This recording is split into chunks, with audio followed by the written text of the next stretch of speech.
My name is Dea, and I fostered Clayton for about 6 weeks in December and January. He was living with me and my husband, and then we have one other dog and a cat at home. He came to us to foster because he was really shy and having a rough time at the shelter. When he first meets most people, he can be pretty cautious.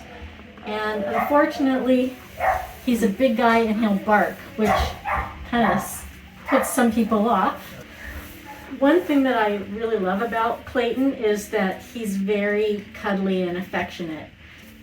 He does like to go on walks and he has some playful energy, but I really think that his favorite thing to do is after he's gotten a walk and run around for a couple of minutes, he loves to hop up on the couch next to you and just relax. And he will put his head on my lap. He'll kind of gaze adoringly up at you, maybe give you a couple of kisses on the chin, and then he will go to sleep. And his very cute little snores.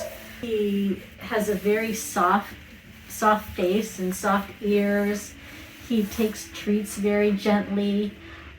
He's just a big baby. Once he can relax, he's just a sweet cuddle bug.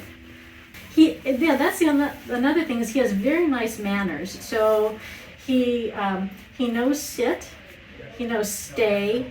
He's working on down. He doesn't like to do down that much, I think, because he has to move a lot of volume.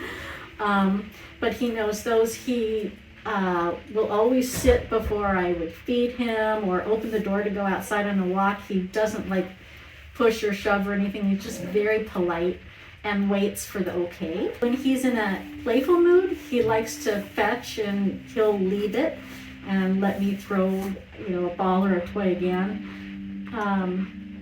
But he doesn't have a ton of constantly needing to be entertained. He has playful moods and then it's like, okay, now I'm ready to just relax.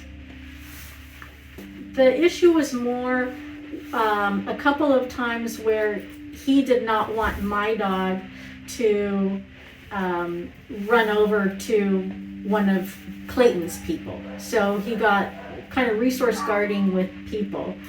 At other times, he was able to sit very nicely on the couch with Clayton on one side and my dog on the other, and it was fine. I think that it would require a lot of vigilance and supervision to have something like that, whereas I think it would be most ideal if he were the only dog in the home. But at the same time, he can and does get along with other dogs. It's not like a dog who you have to keep away from all the dogs in the neighborhood or anything like that. It was more, he likes to have his people to himself. He's a very nice walker. He doesn't do a lot of pulling.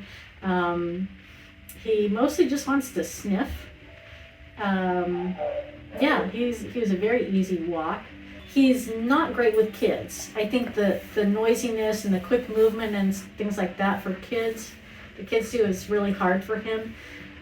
Sudden noises startle him. He doesn't do well with sudden noises. So being in a setting where it's pretty quiet would be important for him. I think that if he can live in a house where there are adults, probably, older teens are probably okay, especially if they're dog savvy and mellow.